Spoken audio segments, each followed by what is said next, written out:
El informe de la ONU concluyó que en Chile se han producido un elevado número de violaciones graves a los derechos humanos durante el estallido social. Vamos a conversar sobre este cuarto informe y también sobre otros temas que ha marcado esta semana. Está aquí con nosotros en el estudio el diputado de la UDI, Isaac Cort. Diputado, bienvenido, gracias por acompañarnos.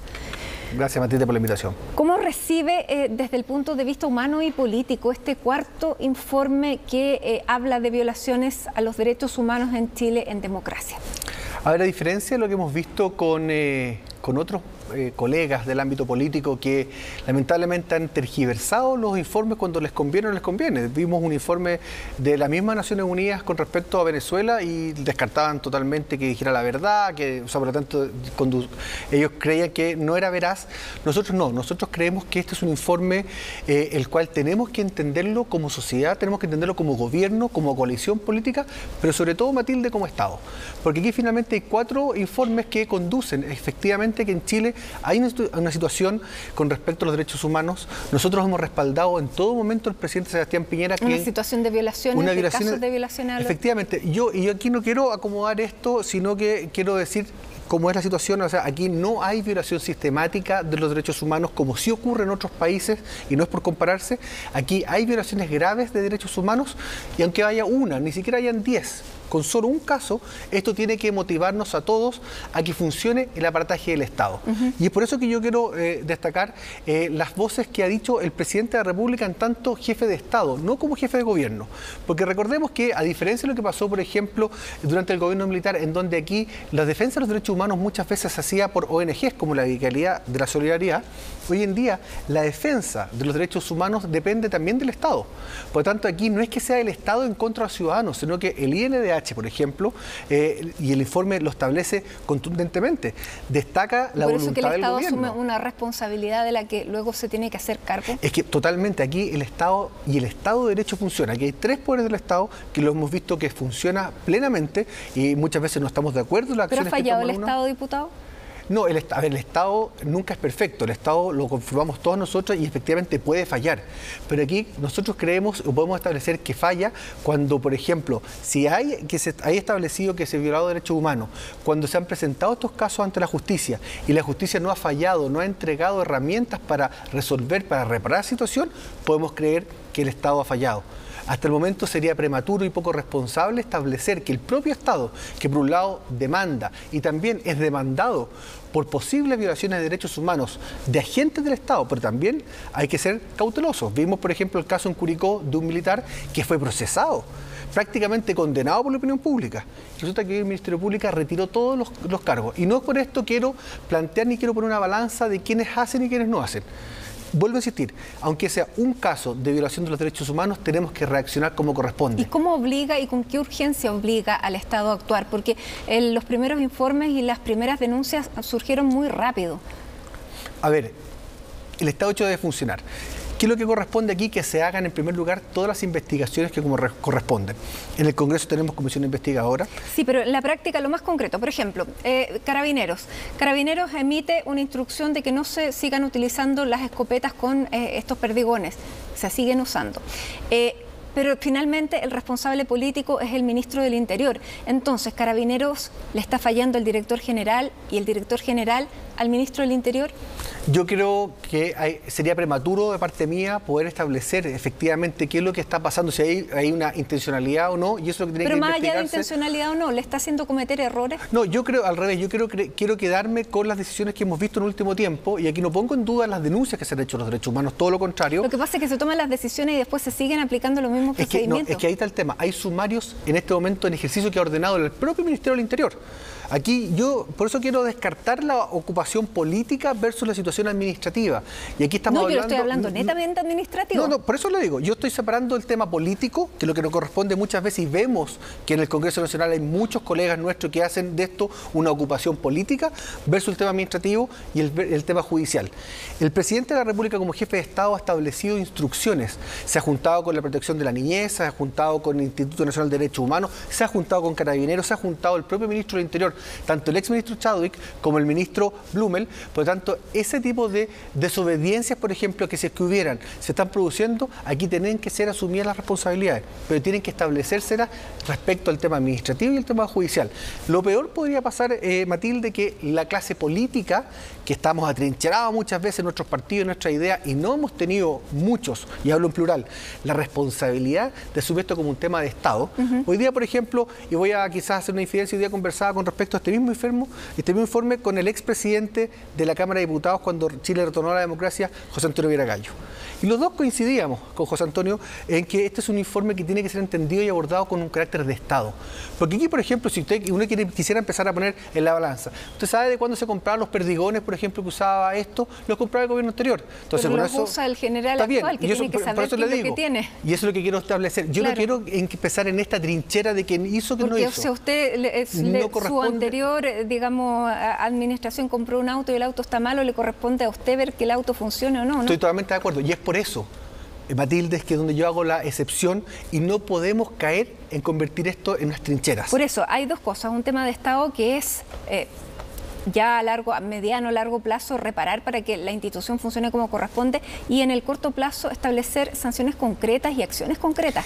Yo soy partidario de en el plazo que corresponde, y no que sea corto, mediano o largo, sino que con los antecedentes a la vista a cabalidad. O sea, hay que agotar todas las instancias. Diputado, ¿qué le parecen las declaraciones del canciller sobre este informe que dice no podemos estar preocupados de informes más, informes menos, lo que al país le interesa es volver a la normalidad? Lo que está planteando el ministro es que, como usted lo dijo en su introducción, este es el cuarto informe que recibimos.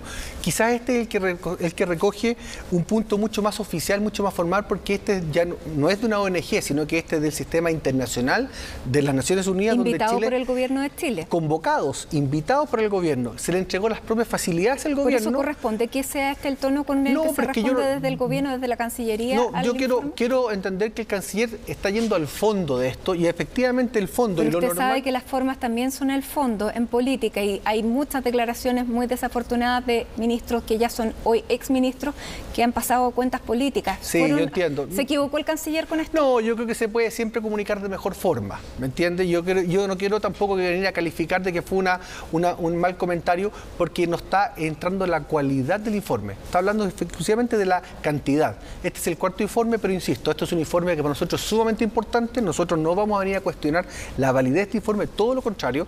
Creemos que es un informe que nos tiene que estremecer, un informe que nos tiene que hacer reflexionar y nos tiene que hacer actuar. Aquí no sacamos nada tampoco de hacer un comentario de la galería y no hacer nada. Tenemos que ocupar todas las herramientas que están establecidas en nuestro sistema y en nuestro Estado de Derecho. ¿Qué es lo más grave para usted de este informe, diputado? Que se haya violado un solo caso de derechos humanos que establezca que habrían violaciones, porque además tampoco es coercitivo. Este informe tiene, ¿quién determina en un Estado de Derecho si hubo violación de derechos humanos? Son los tribunales de justicia. Y en ese sentido, los políticos, mientras más alejados estemos del Ministerio Público y de los tribunales de justicia, mejor contribuimos a esta situación. Porque lo peor sería querer empezar a cooptar a los Ministerios de Justicia, al Tribunales de Justicia o al Ministerio Público. Nosotros tenemos que dejar que tenga la independencia y la objetividad para juzgar, y también apresurar estos juicios.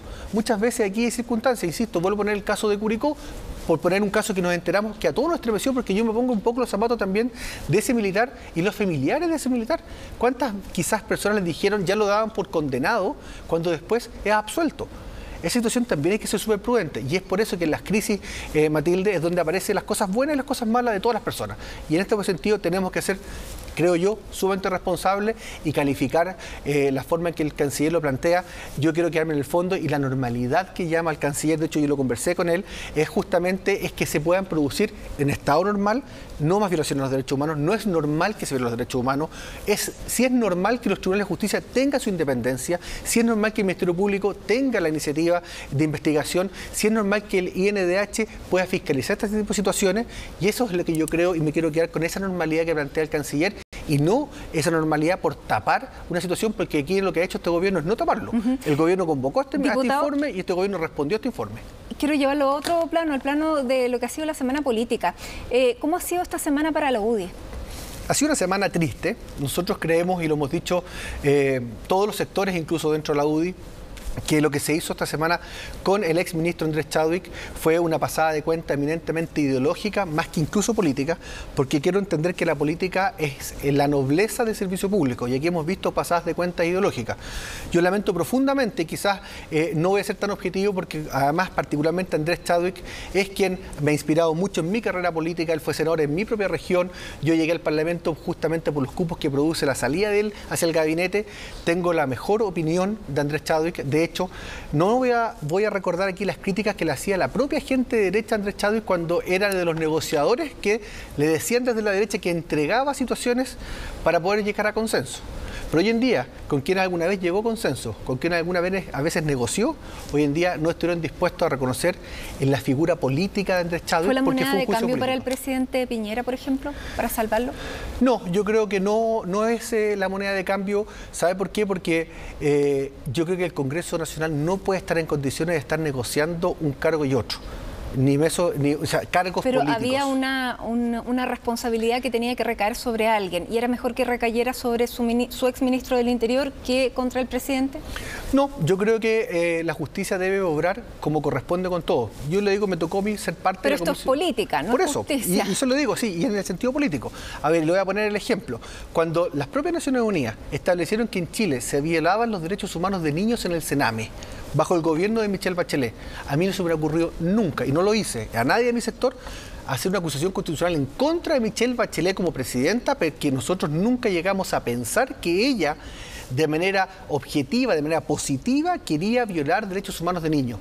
No se hizo así. Nosotros actuamos con responsabilidad política que no hemos visto, lamentablemente, en parte de la oposición, pero sí también he visto responsabilidad en algunos miembros de la oposición. Y no estoy nombrando a estos 6 que además le han hecho un bullying terrible, gente de la propia izquierda, particularmente el Partido Comunista. Ayer vi un Twitter de la diputada Vallejo donde pone la foto de todos los diputados que votaron a favor de la cuestión previa, así como amedrentándolo, buscando que ellos, de hecho me llamó mucho la atención, no me llamó la atención, sí celebro mucho porque conozco a Pepe Out, la respuesta inmediata y directa que le dio por la misma red social, diciendo que él pretendía llegar al gobierno a través de las elecciones, como lo hizo legítimamente Sebastián Piñera, y no a través de Secretaría, como lo querían hacer muchos de ellos. Esa es la forma correcta de dialogar y no amedrentar como lo han hecho, lamentablemente, parte del Partido Comunista y del Frente Amplio. ¿Está satisfecho con la labor de defensa que hizo el gobierno, la moneda del comité político con respecto a Andrés Chadwick? Yo creo que siempre se puede ser mejor, y aquí hay dos formas. Una es la estrategia política y otra es lo humano. Y yo creo que en lo humano siempre podemos ser mucho mejores personas, podemos estar acompañando a las personas. ¿Lo dejaron solo? No, finalmente no. Si uno ve el resultado, en la sala, el día que se leyó el veredicto y que se tomó la votación, el exministro Chadwick estuvo acompañado por distintos personeros de Chile Vamos y finalmente los terminó uniendo. Yo creo que son legítimas también las opiniones, las emociones que surgen desde parte de la UDI, pero yo creo que es tiempo de unidad, yo creo que es tiempo de trabajo juntos por Chile, más que para Chile Vamos, trabajo por Chile. ¿No hay un resentimiento especial contra el ministro Blumel, por ejemplo? No, en ningún caso. Nosotros no tenemos ningún resentimiento contra el ministro Blumel ni contra ningún ministro del gobierno del presidente Sebastián Piñera. Tenemos nosotros, más allá de lo que podamos sentir, nosotros antes que eso tenemos la responsabilidad política de hacernos cargo de la crisis que enfrenta Chile, de poder buscar soluciones, y nosotros tenemos que ser parte de la solución y no ser parte del problema. Diputado, pero esta acusación constitucional contra Andrés Chadwick ya se ha planteado, puede llevar acciones judiciales, puede iniciarse un camino judicial. Ya se iniciaron, ayer más de 40 querellas se presentaron. Se iniciaron, pero puede ser un camino muy largo. Lo primero, ¿debiera poner el gobierno la defensa al exministro? No, yo creo que el gobierno tiene que estar, sí, monitoreando la situación judicial desde el punto de vista, ¿por qué? Porque está hablando de quién cumplió funciones durante este mismo gobierno, no un gobierno pasado, sino que cambió la figura del rol, pero sí bajo la figura de este gobierno. Pero finalmente el ministro Chadwick, y ahora como ciudadano, el ex ministro Chadwick, incluso quien ha sido condenado nuevo a ejercer un cargo público en los próximos 5 años, como lo hizo el Congreso con Yarne Proboste, con Harald Beyer, va a tener las herramientas tanto personales como jurídicas y también judiciales para poder hacer una defensa como corresponde, porque a mí no me cabe un milímetro de duda la certeza, la honorabilidad con que ha actuado siempre Andrés Chadwick en todo ámbito de su actuar político. ¿Podría correr la misma suerte el ministro Blumel?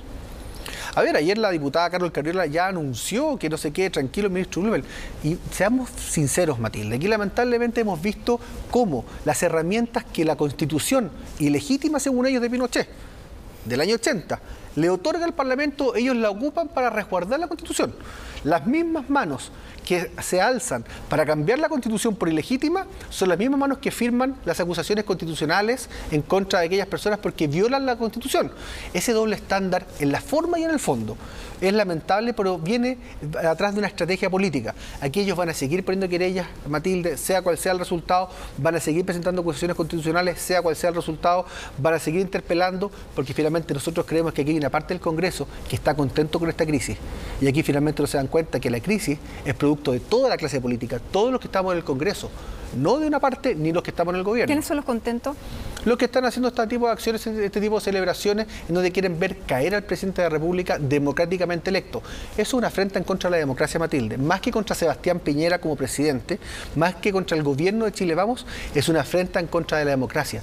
Porque el Estado de Derecho, Matilde, ha funcionado. Y quienes han demostrado que funciona son ellos mismos, que desde un poder del Estado han abusado de estas herramientas. ¿Para qué? Para tergiversar la institucionalidad, pero finalmente no lo han conseguido y estoy seguro que no lo van a conseguir. Diputado, esta acusación constitucional que finalmente pierde Andrés Chadwick, ¿va a ser, desde el punto de vista político, tal vez un obstáculo para este camino constituyente y para este acuerdo al que se ha llegado a través de esta comisión técnica? No, yo creo que las obstrucciones que hay a este acuerdo constitucional o a esta mesa técnica la están poniendo gran parte de la oposición, que no son capaces de unirse, unificarse en un mismo criterio. Aquí hemos visto cómo firman una cosa, después la mesa técnica plantea otro documento y personeros de esos mismos partidos después salen a cuestionarlo. Aquí ¿Y ustedes están unidos en Chile Vamos? Sí, nosotros tenemos diferencias. Porque, por ejemplo, claro, tenemos diversidad Mario y Desbordes diferencias. ha planteado que a él le gustaría una paridad entre hombres y mujeres, por ejemplo. ¿A usted? También. A mí, ¿por qué? Yo no, aquí no... Mire, porque la UDI ha sido más reticente. No, si lo que pasa es que siempre quieren plantear que la UDI es la reticente, pero lo que pasa es que la UDI también plantea legítimamente si la diversidad es la gracia de la democracia. El querer que seamos todos uniformados es parte de los totalitarismos. Yo estoy en contra de todos los totalitarismos, comunismo, fascismo. El creer que somos todos iguales es lo peor que le puede pasar a una sociedad. ¿Y usted qué le parece? ¿Que se debiera hacer una nueva constitución? No, yo creo que no se debe. Yo, de hecho, he dicho públicamente que voy a votar el próximo mes de abril, voy a votar porque no se cambie la Constitución. ¿Sabe por qué no lo quiera una nueva Constitución? Porque la actual Constitución en sí misma puede ser cambiada todas las veces y en total, todo lo que se puede hacer, se quiera hacer, se puede cambiar la Constitución. Usted ha tenido experiencia internacional, por ejemplo, la Constitución del Reino Unido, de Inglaterra, tiene 800 años. ¿Sabe por qué? Porque se pueden ir actualizando, se pueden ir cambiando en sí misma. La Constitución chilena también lo puede hacer. Claro, lo que se critica es el vicio de origen. Por eso le digo, y aquí yo vuelvo entonces a quienes más critican el vicio de origen, son los que más usan y abusan de las herramientas que tiene esta propia Constitución, viciada en su origen, ¿para qué? Para sacar réditos políticos. Diputado, y aún que usted vaya a votar por el no, me imagino que también va a votar por la segunda alternativa, que es el modo de que tendría que hacerse esta Constitución que usted no quiere que se haga, pero ¿cómo le gustaría? No, a ver, que yo no creo que sea, no que no quiera que se haga, que yo creo que se puede modificar la actual. Por eso quiero aclararlo. Por eso va a votar que no. Voy a votar que no, pero efectivamente voy a participar legítimamente en el proceso y si el proceso termina resultando la opción sí ganadora para que se cambie la Constitución, también voy a intentar a poder aportar. No voy a ser candidato a ninguna cosa, no voy a ser candidato a la reelección por si acaso, no voy a ser candidato tampoco a ser un constituyente, ni mucho menos, pero creo que aquí las mezclas, los equilibrios entre lo que conoce el Congreso Nacional, lo que puedan ser electos otras personas, va a permitir y va a ayudar a sacar una mejor Constitución. Yo creo que el partir todo el mundo de cero y en blanco, no sé si sea la mejor opción. Yo creo que la experiencia es una buena amalgama, como dice Arjona, con la juventud. Muy bien, diputado Isacort, muchísimas gracias por acompañarnos esta tarde aquí en CNN Chile. Gracias por la invitación. Buenas tardes.